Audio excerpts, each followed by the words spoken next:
Hello everybody, welcome back to my channel. In this short video, I will tell you that how you can easily update Reddit application to the latest version in 2024 on both your iPhone and your Android device. That's quite simple, interesting and easy. So let's get started without wasting a single second.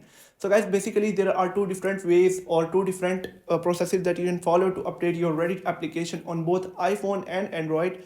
The first one is to simply head over to the App Store or Google Play Store and then simply search for Reddit. And if it says update instead of open, you can simply tap on update and your Reddit application will be updated to the latest version. But if it says open and technically your Reddit application is already updated to the latest version, but you don't have access to the new features, you can do one thing. You can tap on settings and then tap on general. So basically, and then tap on iPhone storage. So basically we are going to force update the Reddit application. Now you'll have to select the Reddit application.